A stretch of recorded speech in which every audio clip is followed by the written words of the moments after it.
Good morning student, निर्मल TT की online classes में मैं रेणु गुप्ता आपका हार्दिक अभिनंदन करती हूँ। आज मैं आपके सामने लेकर उपस्थित हूँ अधिगम के लिए आकलन के अंतर्गत अनियंत्रित अवलोकन।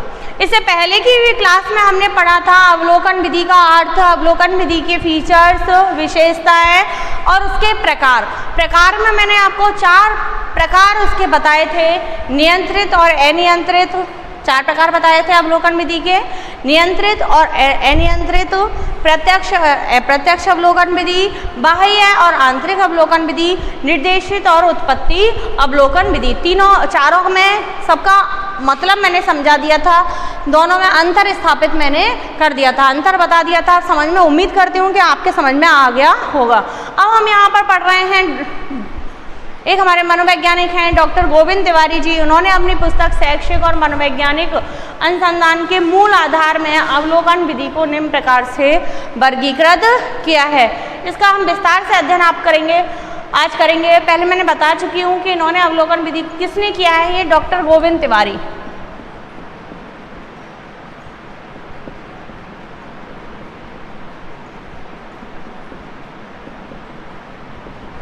डॉक्टर गोविंद तिवारी जी ने अवलोकन विधि को 3 भागों में बांटा है, अनियंत्रित अवलोकन विधि, नियंत्रित अवलोकन विधि और सामूहिक अवलोकन विधि।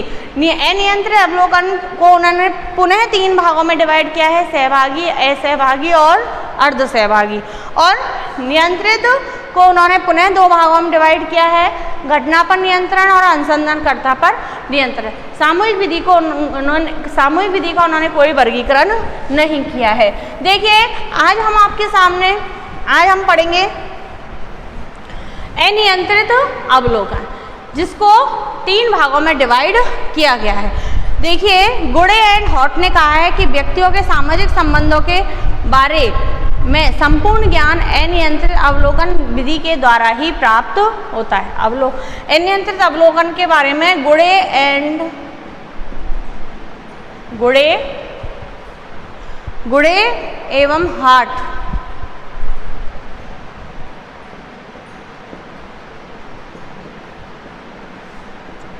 एवं हॉट ने कहा है कि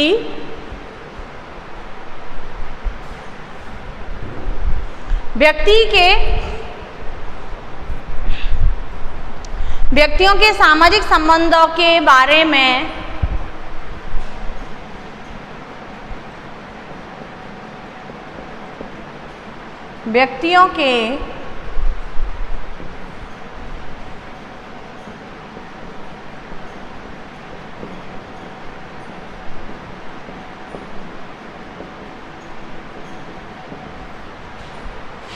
सामाजिक संबंधों के बारे में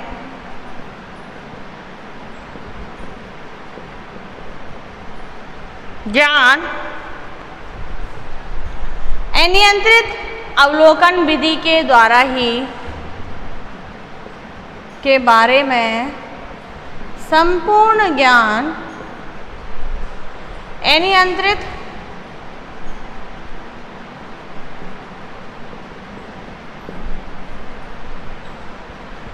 अवलोकन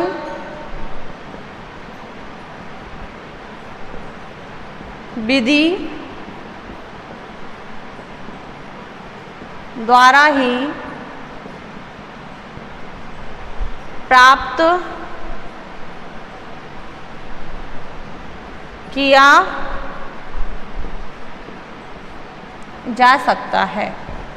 देखिए गुडे और हॉट ने कहा है कि व्यक्तियों के सामाजिक संबंधों के बारे में संपूर्ण ज्ञान अनियंत्रित अवलोकन विधि के द्वारा ही प्राप्त किया जाता है।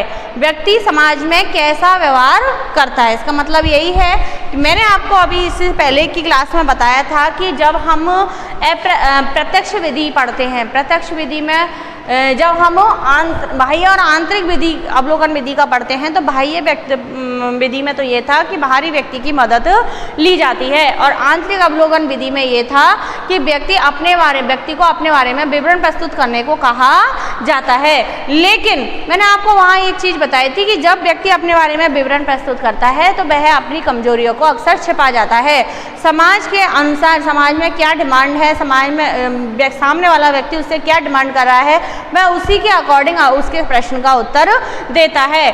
तो उसमें हम आंतरिक अवलोकन में या प्रत्यक्ष अवलोकन में इस व्यवहार का पता नहीं लगा सकते हैं। ये कहता है कि अनियंत्रित अवलोकन के द्वारा ही उसके व्यक्ति के सभी प्रकार के व्यवहारों का अनुमान लगाया जा सकता है, उसके विषय में स्पष्ट रूप से व्याख्या की जा सकती है। किसमें?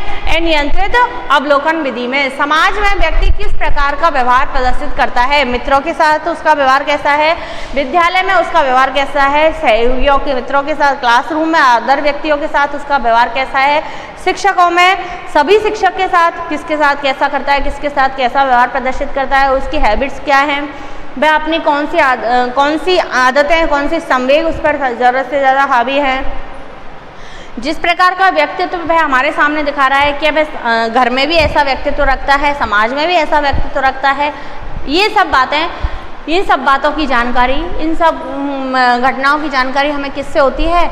अनियंत्रित अवलोकन विधि से होती है। यही कहते हैं गुड़े हमारे कि व्यक्तियों के सामाजिक संबंधों के बारे में संपूर्ण ज्ञान तो हमें अनियंत्रित विधि से ही होता है, क्योंकि हमने जाना था कि अनियंत्रित विधि में समय, स्थान, परिस्थितियों की कोई बाउंडेशन नहीं होती है। जब बाउंडेशन नहीं होगी तो संज्ञानकर्ता, जो अनुसंधान करता है, वह अपने समस्या का समाधान प्राप्त करने के लिए भिन्न भिन्न प्रकार की तकनीकों का प्रयोग करेगा। वह विद्यालय में भी उसकी केस स्टडी करेगा उस व्यक्ति की समस्यात्मक की, वह विद्यालय के बाहर उसके परिवार से भी संपर्क करेगा, वह उसके मित्रों से भी संपर्क करेगा, वह उसके कक्षा के मित्रों से भी संपर्क करेगा, और वह उसके पारिवारिक मित्रों से भी संपर्क करेगा। वह सारे शिक्षक, यानी हर परिस्थिति को वह अपने अनुसार ढालने का प्रयत्न करेगा। इसलिए अनियंत्रित विधि के द्वारा प्राप्त परिणाम ज़्यादा विश्वसनीय होते हैं। ये कहते हैं हमारे गुड़े।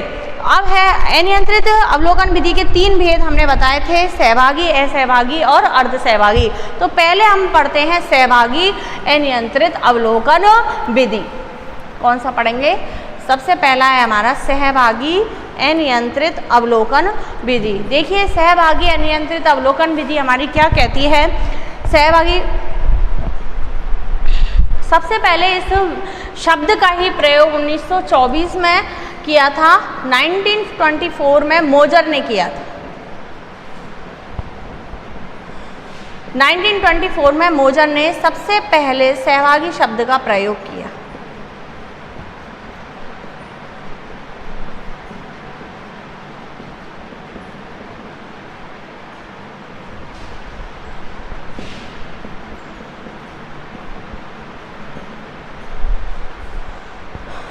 (1924 में मोजर ने सबसे पहले सहभागी शब्द का प्रयोग किया। इसका तात्पर्य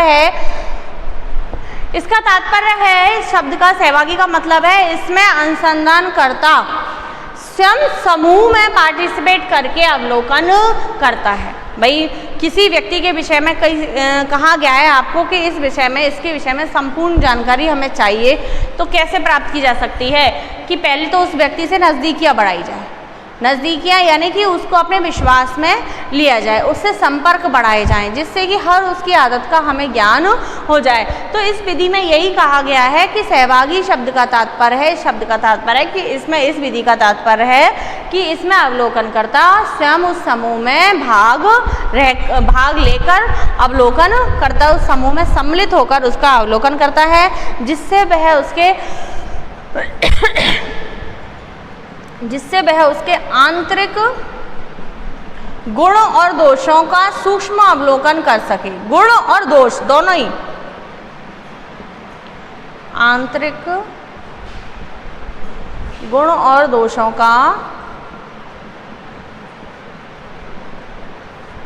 सूक्ष्म अवलोकन कर सके। मैंने आपको बताया था कि हर व्यक्ति अपने बारे में पूरी जानकारी नहीं देता है। कोई दूसरा व्यक्ति किसी दूसरे व्यक्ति के बारे में हमें बताता है तो वह भी विश्वसनीय जानकारी नहीं होती है। तो यह विधि अवलोकन विधि की सबसे महत्वपूर्ण और सबसे ज़्यादा विश्वसनीय विधि है। क्यों है? क्योंकि इसमें अनुसंधानकर्ता खुद रोल प्ले करता है।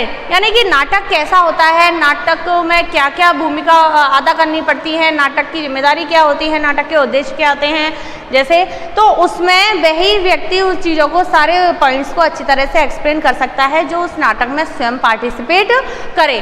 उसे ज़्यादा अनुभव के लिए, ज़्यादा गहरे सूक्ष्म विश्लेषण के लिए तो उसे खुद को उस मैदान में कूदना पड़ता है। वही बात यही है कि जिस व्यक्ति, समस्यात्मक व्यक्ति के विषय में जानकारी प्राप्त करने के लिए, उसका निरीक्षण करने के लिए हमें उस व्यक्ति के समूह में सम्मिलित होना पड़ता है, जिससे कि वह उसके आंतरिक गुण और दोष की, इसमें विशेषताएं क्या हैं और इसमें कमियां कहाँ हैं, कौन सी कमियां, कौन से दोष इस पर कब हावी हो जाते हैं और कौन से इसमें बहुत अच्छे गुण हैं जो कि इसको ऊपर ले जा सकते हैं। इससे क्या होता है कि वह अवलोकनकर्ता उसके विषय में एक निष्पक्ष जानकारी प्राप्त कर लेता है और जो उसमें दोष हैं वह उनको प्राप्त आंकड़ों के आधार पर दूर करने का प्रयास करता है। कहते हैं, अगर वह कहता है कि हाँ यह व्यक्ति इंटेलिजेंट तो बहुत है, यह बालक इंटेलिजेंट तो बहुत है, इसमें पढ़ने की जिज्ञासा बहुत है, ज्ञान बहुत है इसके पास, लेकिन इसकी संगत खराब है, इसके मित्र इसको आगे नहीं बढ़ने देंगे। जब हमें ये नॉलेज प्राप्त हो जाती है, ज्ञान हमने उसके अंदर जाके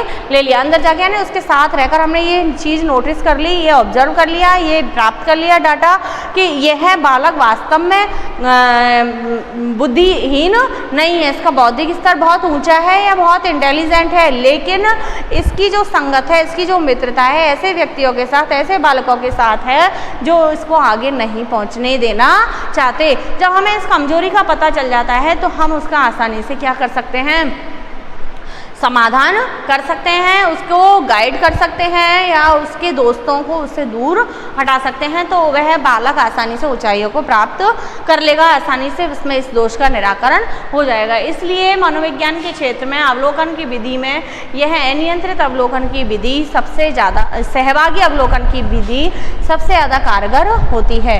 मैं उसके ऐसा और जिससे कि इसमें सूक्ष्म अवलोकन कर सके और इसमें पूरी तरह से बनावटीपन से बचा जा सकता है। किसमें? सहभागी अवलोकन विधि में दिखावा नहीं होता है कोई। वह व्यक्ति जो समस्यात्मक है वह भी अपने बारे में कुछ एक्सप्लेन नहीं करता है, क्योंकि उसे पता नहीं होता कि उसके व्यवहार को अवलोकित किया जा रहा है, उसका ऑब्जर्वेशन किया जा रहा है। तो कोई बनावटीपन नहीं आता है, कोई कृत्रिमता नहीं आती है, इसमें नेचुरलिटी हमारी झलकती है। जैसा वह है, जैसा उसको चाहिए वैसा ही वह अपने आप को प्रदर्शित करता है। इसलिए यह विधि सबसे ज़्यादा आजकल कारगर हो रही है। अगला है हमारा असहभागी अनियंत्रित अवलोकन विधि। असहभागी, अभी पहला इसी में देखते हैं हम सहभागी अवलोकन विधि की विशेषताएं। अभी हमने सहभागी अवलोकन विधि का अर्थ पढ़ा था, अब हम पढ़ते हैं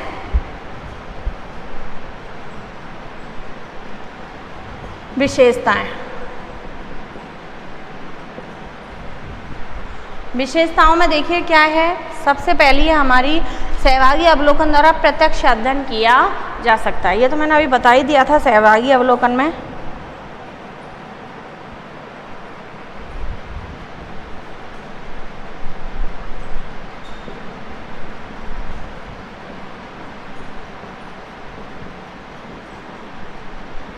प्रत्यक्ष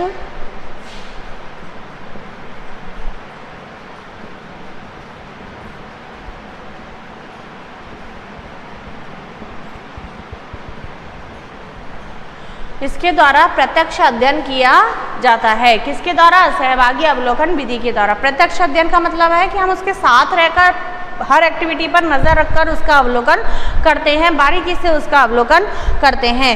सहभागी अवलोकन से वास्तविक व्यवहार का अध्ययन संभव है, प्रत्यक्ष किया जाता है। इसमें कानों सुनी बातों पर विश्वास नहीं किया जाता है, इसमें वास्तविक व्यवहार का अध्ययन किया जाता है। वास्तविक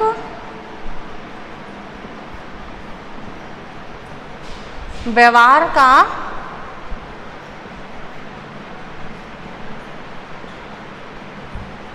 अध्ययन किया जाता है। किसमें? सहभागी अनियंत्रित अवलोकन में। इसमें वास्तविक व्यवहार का कोई बनावटीपन नहीं होता है, पहले होता है इसमें किसी प्रकार का कोई बनावटीपन नहीं होता है, ना तो अनुसंधानकर्ता किसी प्रकार का बनावटीपन करता है और ना ही समस्यात्मक व्यक्ति किसी प्रकार का के व्यवहार में कोई बनावटीपन होता है, क्योंकि उससे निष्पक्ष रहकर उसको जो देखा जाता है वही इसमें लिखा जाता है। तीसरा है सहभागी अवलोकन से विस्तृत सूचनाओं का संग्रह, इससे विस्तृत सूचनाओं का संग्रह किया जाता है।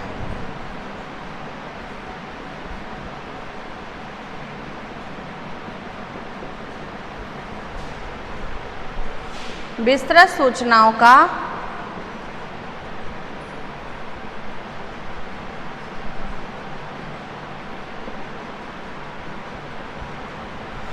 इसके द्वारा, किसके द्वारा, सहभागी अवलोकन के द्वारा विस्तृत सूचनाओं का संग्रह किया जाता है। जब आदमी खुद ही उसके साथ रह रहा है, खुद ही उसके साथ सम्मिलित हो रहा है हर काम में, तो उसके बारे में छोटी से छोटी नॉलेज भी उसको हो जाएगी, उसके बारे में विस्तृत जानकारी उसको प्राप्त हो जाएगी। इसको अनुसंधानकर्ता को सूचनाओं का संग्रह किया जाता है। सहभागी अवलोकन से ही सूक्ष्म और गहन अध्ययन हो पाता है।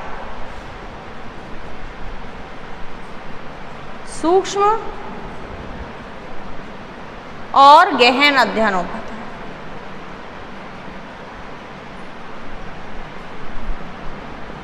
इसके द्वारा सूक्ष्म और गहन अध्ययन हो पाता है। देखिए, जिस व्यक्ति के हम कहते हैं कि हम कई बार किसी व्यक्ति के विषय में ये कह देते हैं कि मैं उसे जानती हूँ, मैं उसे जानता हूँ क्योंकि वह मेरे साथ रहा है, वह मेरे साथ कार्य करता था, वह उसकी मेरे साथ दोस्ती थी। ये सारे वर्ड हमें ये जताते हैं, हम उस व्यक्ति के विषय में स्पष्ट घोषणा करने के लिए बाध्य हो जाते हैं कि नहीं, वह व्यक्ति ऐसा नहीं कर सकता।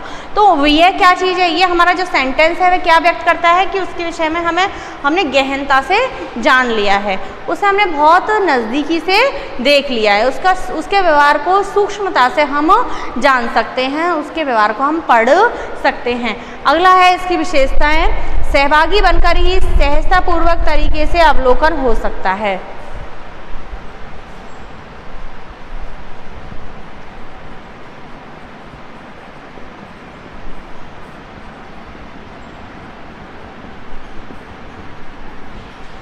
सहभागी बनकर ही सहजतापूर्ण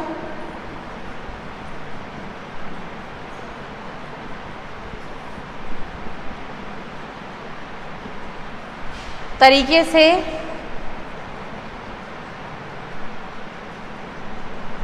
अवलोकन होता है।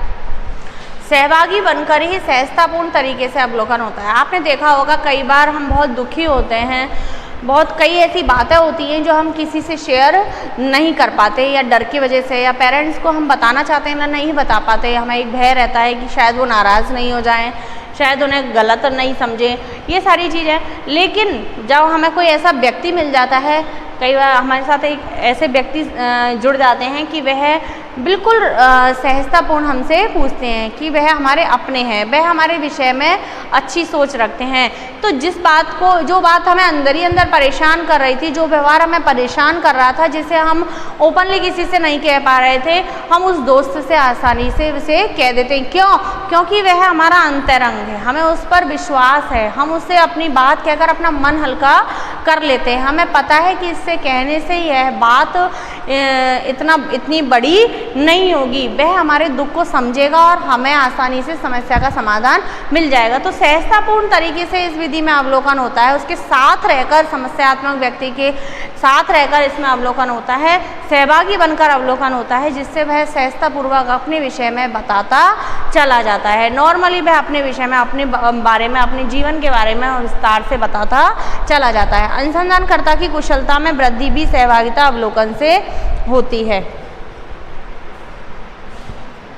इस विधि में क्या होता है? अनुसंधानकर्ता की कुशलता में वृद्धि भी होती है। अनुसंधानकर्ता की कुशलता में वृद्धि होती है। अनुसंधानकर्ता की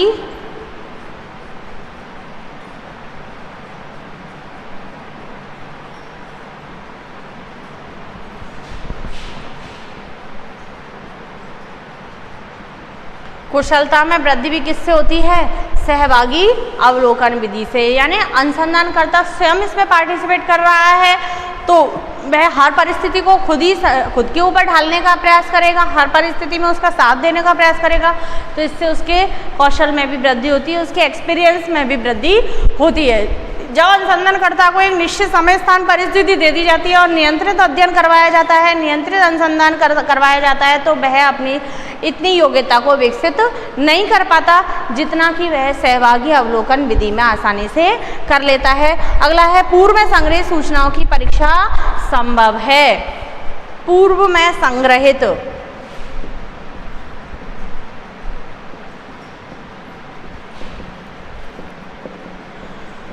सूचनाओं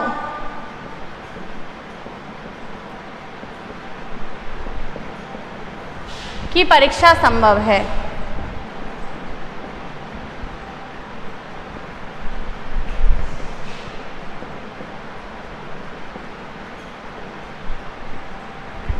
पूर्व में संग्रहित सूचनाओं की परीक्षा संभव है। मैंने आपको बताया कि जैसे हमारे विद्यालय का या महाविद्यालय का इंस्पेक्शन होता है, जो इंस्पेक्शन टीम हमारे पास आती है उसे अलॉट कर दिया जाता है, उसके बाद पहले ही सूचना पहुंच जाती है, सूचना पहुंचा दी जाती है, तो वह इंस्पेक्शन टीम डायरेक्ट हमारे पास नहीं आती है, वह पहले उस इंस्टीट्यूट से संबंधित जानकारी डाटास को कलेक्ट करता है कि यह है, इसका बैकग्राउंड क्या है, इसके कार्य पास्ट में कैसे रहे हैं, यह संस्था अपने आप को किस रूप में प्रदर्शित करती है, कैसी इसकी ग्रोथ है, ये सारी जानकारियां अनुसंधानकर्ता अपने पास रखता है, वह इंस्पेक्टर अपने पास रखता है। अब इस सहभागी विधि में क्या होता है, वो डाटा जो उन्होंने कलेक्ट किया है, जब वह यहाँ इंस्पेक्शन के लिए आते हैं, संस्था के अंदर प्रवेश करते हैं, संस्था के व्यक्तियों से संपर्क स्थापित करते हैं, यहाँ का वातावरण देखते हैं, सारी चीज़ों का परीक्षण करते हैं, तो वह अपने प्राप्त पूर्व में संग्रहित किए हुए डाटा की उससे मिलान करते हैं कि वास्तव में जो जानकारी हमें दी गई थी इस इंस्टीट्यूट के बारे में वह उसी प्रकार की जानकारी है, कितनी सही है और कितनी गलत है। तो इसमें क्या होता है, पूर्व में जो सूचनाएं संग्रहित की गई है उनकी परीक्षा, उनकी तथ्यता की जांच, उनकी निष्पक्षता की जांच इस विधि के द्वारा आसानी से हो सकती है। किस विधि के द्वारा? सहभागी नियंत्रित विधि के द्वारा। आपने इसकी विशेषताएं पढ़ ली। अब देखिए, इसके द्वारा प्रत्यक्ष अध्ययन किया जा सकता है, सामने रह के अध्ययन किया जा सकता है, वास्तविक व्यवहार का अध्ययन किया जा सकता है, इससे विस्तृत सूचनाओं का संग्रह हो जाता है, ज़्यादा से ज़्यादा सूचनाएं हम कलेक्ट कर सकते हैं। इसके द्वारा सूक्ष्म और गहन अध्ययन किया जाता है, बाह्य मूल्यांकन इसके द्वारा नहीं होता, इसके द्वारा तो आंतरिक मूल्यांकन ही हो सकता है।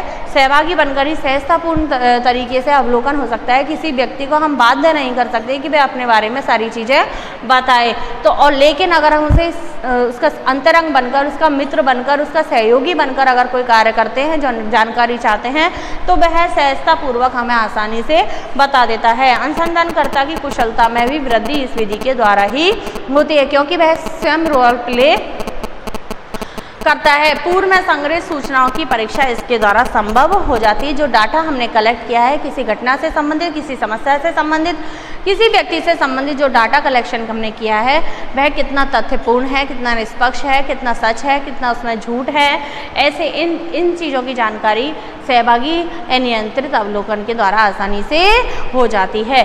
तो ये विशेषताएँ थी इसकी। अब हम पढ़ते हैं इसकी सीमा।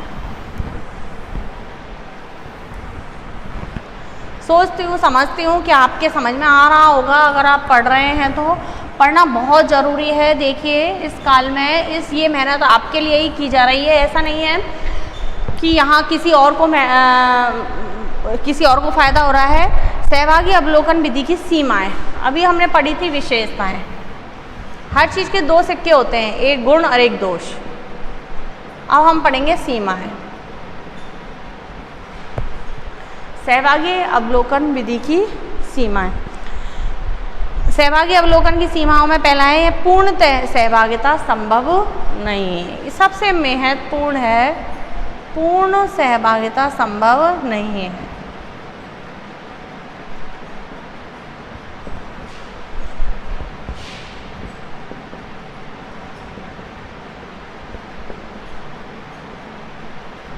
देखिए, हमने कहा कि सहभागी विधि में व्यक्ति खुद समूह में सम्मिलित रहकर उस सहजतापूर्वक उससे सूचनाएं एकत्रित करता है, बारीकी से विस्तृत रूप से उसका विश्लेषण करता है। लेकिन इसकी प्रॉब्लम ये है यहाँ पे इस कार्य में कि हर व्यक्ति हर किसी पे विश्वास नहीं करता। आज मुझसे कोई कहे कि मैं आपका दोस्त बनना चाहती हूँ, मैं आपके साथ रहना चाहती हूँ, तो वह कितनी देर रह सकती है? घंटे, 2 घंटे, या विद्यालय में केवल, या शाम होने तक, रात को तो वह अपने घर जाएगी। तो यही है कि पूर्णतः सहभागिता जब तक नहीं होगी तब तक व्यक्ति के व्यवहार का पूर्ण अध्ययन आप नहीं कर सकते। मैं आपको सारी बातें बताऊं या नहीं बताऊं, ये मेरे ऊपर डिपेंड करता है। आप बहुत प्यार से पेश आ रहे हैं, बहुत अच्छे से पेश आ रहे हैं, वो अलग बात है, लेकिन हर बात हर किसी को नहीं बताई जा सकती, हर व्यवहार हर किसी के सामने प्रदर्शित नहीं किया जा सकता। तो इसमें यही है कि पूर्णतः सहभागिता कोई नहीं कर सकता। कोई एक निश्चित समय के लिए हम किसी के साथ रह सकते हैं। पूर्णतः सहभागिता तो इसका भाई बहन माता पिता ही उसके साथ रह सकते हैं, उन्हें ज़्यादा पता रहता है, वही ज़्यादा जान सकते हैं, लेकिन हर किसी के साथ हम पूर्ण रूप से सहयोगी नहीं हो सकते। दूसरा है, इसमें वस्तुगतता का अभाव होता है, अर्थात भावात्मक का एकीकरण होने से वैज्ञानिक दृष्टिकोण समाप्त हो जाता है।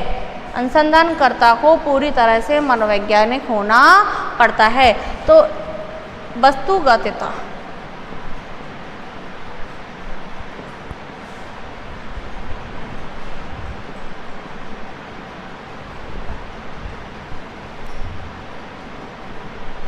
वस्तुगतता का अभाव पाया जाता है।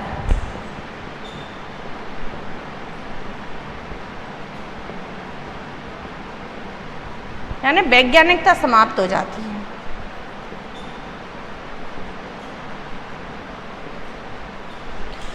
वैज्ञानिकता समाप्त हो जाती है।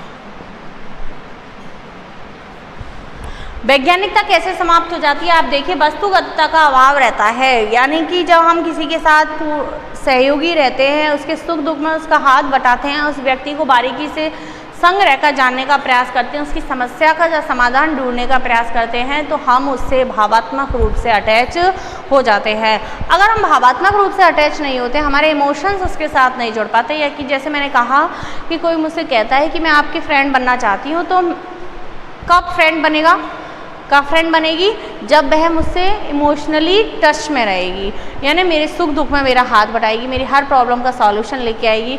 तो ये चीज़ जब हम भावात्मक रूप में उसके साथ जुड़ जाते हैं, तो वहाँ पर वैज्ञानिकता का पूरी तरह से क्या हो जाता है? अभाव हो जाता है। हम अनुसंधानकर्ता की तरह नहीं, वहाँ पर निष्पक्ष नहीं रह पाते। शायद अनुसंधानकर्ता भी सहयोगी बनते बनते उसका ऐसा घनिष्ठ हो जाता है कि वह भी उसकी कमजोरियों को छिपाने का प्रयास करता है, उसकी कमजोरियों को समाज में उजागर करने का साहस वह भी खो देता है, क्योंकि एक भावात्मक पहलू एक व्यक्ति का ऐसा कमजोर पहलू है, वहाँ पर वह दिल से सोचता है, ना कि दिमाग से। किससे? दिल से। दिल हमेशा हमें भावात्मक रूप से कमज़ोर बनाने का प्रयास करता है। हम हर किसी के बारे में हर किसी बात को समाज में उजागर नहीं कर सकते। तो इसमें क्या पाई जाती है? वस्तुगतता की कमी पाई जाती है। किसमें? सहभागी अवलोकन विधि में। तो इस प्रकार व्यक्ति का अनुसंधानकर्ता का भावात्मक लगाव हो जाता है और उसमें से वैज्ञानिकता समाप्त हो जाती है। अनुसंधानकर्ता जिस समूह में सहभागी होता है उस समूह के व्यवहार में परिवर्तन आ जाता है। जैसे आपको एग्जाम्पल मैं दूं, जिस समूह में सहभागी होता है उस समूह के व्यवहार में ही परिवर्तन आ जाता है।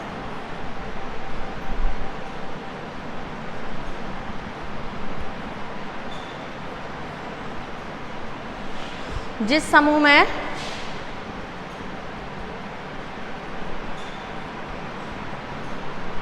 सहभागी होता है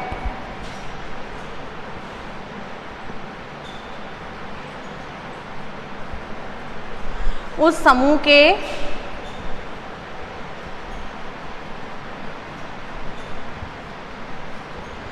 व्यवहार में ही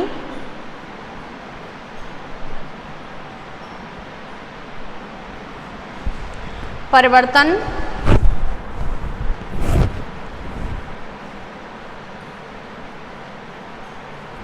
आ जाता है। जिस समूह में वह सहभागी होता है उस समूह के व्यवहार में ही परिवर्तन आता है। एग्जाम्पल आपको दे देती हूँ मैं कि मुझे किसी विशेष क्लासरूम का ऑब्जर्वेशन करने के लिए कहा गया है। अब मैं उस क्लास के समस्त छात्रों का ऑब्जर्वेशन तब कर पाऊँगी, उनकी इंटरेस्ट को, उसकी आदतों को, कक्षा की आदतों को तब जान पाऊँगी जब मैं उस क्लास के बच्चों के साथ एक मित्र की तरह मित्रवत व्यवहार करूँगी। सपोज करिए उन्होंने उस क्लास का मैंने एक ग्रुप बना दिया, मैं उसमें पार्टिसिपेट हो गई, मैं उनकी मित्र के रूप में उनके साथ हो गई कि मैं भी आपके साथ हूँ, हम मिलकर ही ये काम करेंगे। तो ऐसा नहीं होगा कि छात्र अपनी सारी बातें आके मुझे बताएं, उनको ये डर रहेगा कि ये हमारी है तो टीचर ही, भैया हमें मेरे साथ मित्रवत व्यवहार करेंगे लेकिन सारी बातों को निष्पक्षता से मेरे सामने नहीं आने देंगे। तो उनके एटीट्यूड में परिवर्तन आ जाता है, उनके बिहेवियर में चेंज आ जाता है जब अनुसंधानकर्ता उनका सहयोगी हो जाता है। उन्हें ये पता है कि आज नहीं तो कल मैडम को ये पता चलेगा कि मैं कैसा हूँ, मेरा व्यवहार कैसा है, मैंने कैसा किया था, मेरी कमजोरियाँ कहाँ थी। तो वह छात्र अपने आप को, अपनी कमजोरियों को छुपाने के प्रयास करते हैं, वह उसमें बनावटीपन आ जाता है। अगला है, सहभागी बनकर अध्ययन करने से पर्याप्त समय और धन की आवश्यकता होती है। मैंने आपको बताया कि अनुसंधानकर्ता पूर्णतः उसके साथ नहीं रह सकता। जब हम उसके सहभागी बन रहे हैं तो हमें पर्याप्त समय और धन की आवश्यकता होगी। सबसे इंपॉर्टेंट बात है, पर्याप्त समय की आवश्यकता होगी। पर्याप्त समय और धन की आवश्यकता होगी।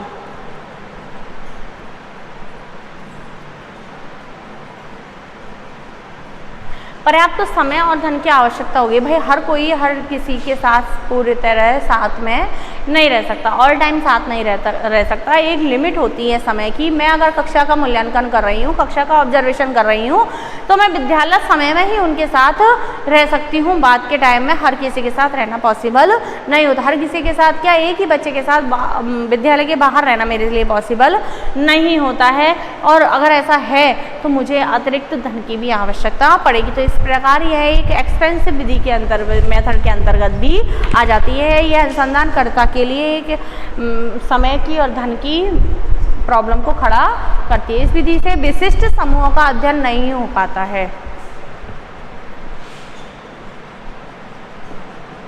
इससे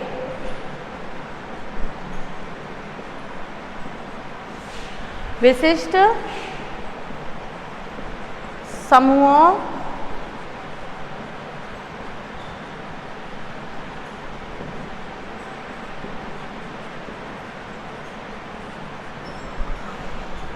इस विधि के द्वारा देखिए विशिष्ट समूहों का अध्ययन नहीं हो पाता है। वही नहीं हो पाता, जब हम उनके साथ रह ही नहीं सकते तो हम उसका अध्ययन पूर्ण रूप से कैसे कर सकते हैं। तो ये हमारी सहभागी अवलोकन विधि की सीमाएं थी। यह पूर्णतः सहभागिता इसमें संभव नहीं होती है। हर समय हर किसी के साथ नहीं रहा जा सकता। इसमें वस्तुगतता का अभाव पाया जाता है, वस्तुनिष्ठता का अभाव पाया जाता है, क्योंकि जब अनुसंधानकर्ता पूर्णतः सहयोगी बन जाता है, उसका मित्र बन जाता है, उसका सहयोगी सहभागी बन जाता है, तो उसका भावात्मक रूप से उसके साथ क्या हो जाता है, लगाव हो जाता है और वैज्ञानिकता समाप्त हो जाती है। वह अपने मित्र की कमजोरियों को, वह अपने छात्र की कमजोरियों को भी छुप जाने का प्रयास करता है। जिस समूह में सहभागी होता है उस समूह के व्यवहार में ही परिवर्तन आ जाता है। जब हम किसी के साथ सम्मिलित होते हैं और हम अधिकारी पद पर हैं, ऑब्जर्वर पद पर हैं, तो उसके व्यवहार में बनावटीपन आ जाता है। पर्याप्त समय और धन की आवश्यकता होती है।